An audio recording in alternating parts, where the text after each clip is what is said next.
Witam serdecznie na kanale kuchniamagdy.pl. Zapraszam na 10. odcinek z serii Jak zrobić? Dzisiaj o cieście parzonym. Na początek trochę historii. Ciasto parzone jest to rodzaj ciasta otrzymywanego poprzez zaparzenie mąki pszennej mieszaniną wody z tłuszczem. Przepis na ciasto parzone powstał w XVIII wieku za sprawą dwóch osób, cukiernika Jeana Weissa oraz cukiernika i kuchmistrza Marie Antoina Carmena. Ciasto parzone jest niezwykle wszechstronnym i prostym w przygotowaniu ciastem. Można z niego przygotować wiele pysznych potraw, zarówno słodkich, jak i wytrawnych. Są to pączki parzone, oponki, eklery, karpatki czy gniazdka. A jakie funkcje spełniają poszczególne składniki w cieście parzonym? Zaczniemy od wody. Woda w cieście parzonym zaparza mąkę, tworząc klej skrobiowy. Następnie podczas pieczenia zamienia się w parę wodną, która jest głównym składnikiem spulchniającym. To para wodna, gwałtownie rozprężając się w wysokiej temperaturze, powoduje spektakularny wzrost ciasta i tworzy wewnątrz puste przestrzenie. Para wodna zapewnia lekkość i puszystość wypieku. A teraz mąka. Mąka wchłania płyny i zagęszcza masę podczas zaparzania, a następnie tworzy elastyczną masę.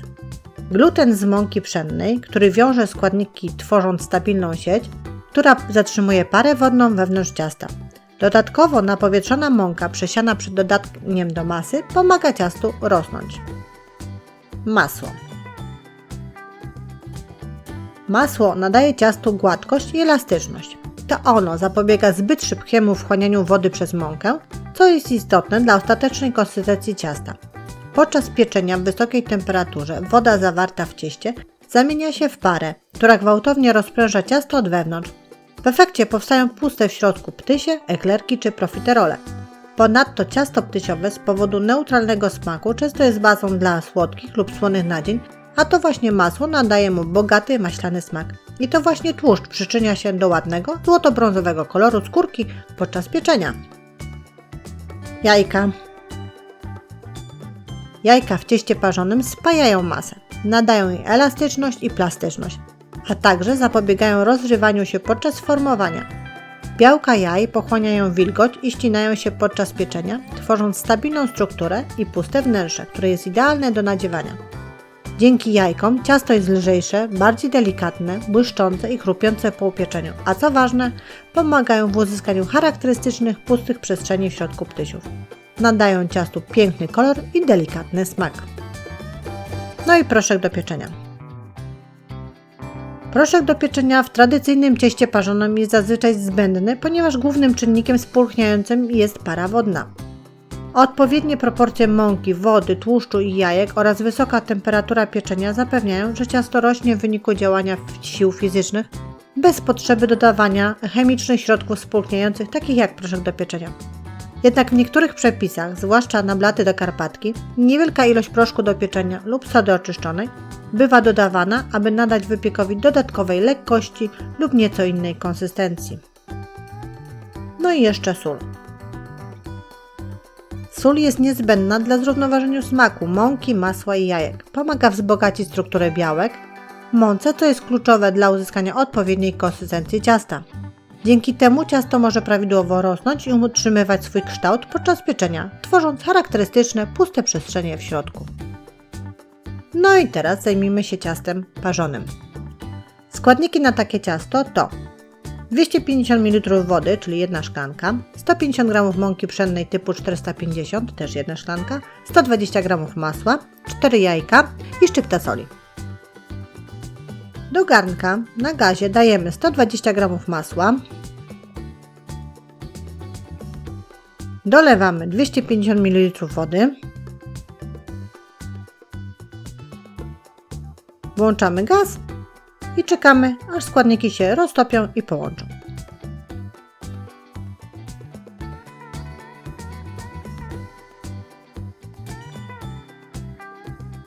Tak jak tu Państwo widzą, woda z masłem się połączyły, teraz się już gotują i do gotującej mieszaniny dodajemy 150 g mąki pszennej. Dodajemy wszystko, mieszając cały czas. I podczas mieszania zobaczą Państwo, jak zmienia się konsystencja i struktura naszego ciasta. Mąka wchłonęła już wodę, masło, łączy się teraz ze wszystkim. Zaczyna się robić takie bardziej elastyczne, takie bardziej klarowne i błyszczące, a jednocześnie, jak Państwo tu widzą, odchodzi od garka. W tym momencie dopiero możemy przestać gotować, wyłączyć gaz i zostawić ciasto do całkowitego wystudzenia. Po jakimś czasie, kiedy już ciasto nam wystygnie całkowicie, przekładamy je do miseczki. I teraz będziemy dodawać jajka, ale po jednym. Dodajemy i mieszamy. Można trzepaczką, można mikserem. Trzeba połączyć teraz to jedno jajko z masą. Kolejne jajko. I znowu mieszamy, łącząc składniki. Ciasto w trakcie dodawania jajek też będzie zmieniało swoją konsystencję i strukturę.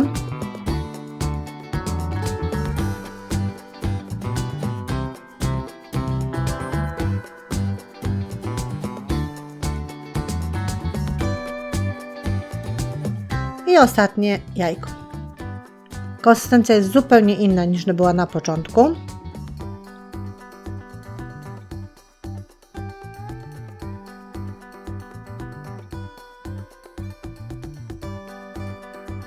Na koniec dodajemy szczyptę soli i wszystko ze sobą łączymy.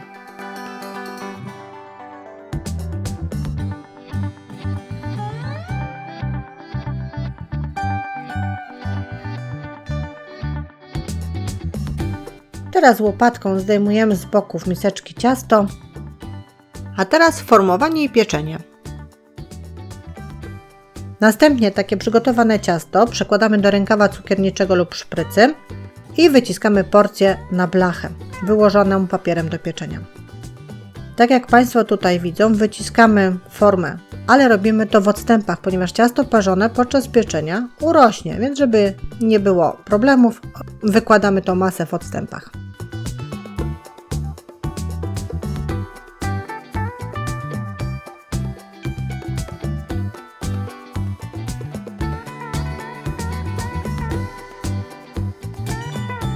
Blaszkę wkładamy do nagrzanego piekarnika do 200 stopni Celsjusza. Pieczemy przez około 25-30 minut. Przez pierwsze 10 minut nie wolno otwierać piekarnika, ponieważ ciasto nie wyrośnie. A teraz suszenie. Jest to bardzo ważna czynność, o której nie ma żadnej informacji w większości przepisów. Upieczone ciasto, np. na eklerki, ptysie, musimy najpierw wysuszyć przed nałożeniem kremu, ponieważ ciasto zrobi się miękkie. A jak to zrobić? Upieczone, np. eklerki czy ptysie, zostawiamy na kratce do studzenia lub kratce z piekarnika na minimum 12 godzin, żeby dobrze się wysuszyły. Jeżeli w domu mamy dużą wilgoć, możemy upieczone ciasto włożyć do piekarnika, lekko uchylić drzwiczki i nagrzać piekarnik do 60 stopni Celsjusza, a następnie wyłączyć go. Czynność powtarzamy kilkakrotnie w ciągu 12 godzin. Wtedy ciasto cały czas będzie chrupiące, nawet po nałożeniu kremu. Mam nadzieję, że filmik przybliżył Państwu ciasto parzone i będzie pomocą w upieczeniu niejednego super wypieczonego eklerka albo ptysia. Żegnam się z Państwem, zapraszam na kolejne przepisy i porady na kuchniamagdy.pl.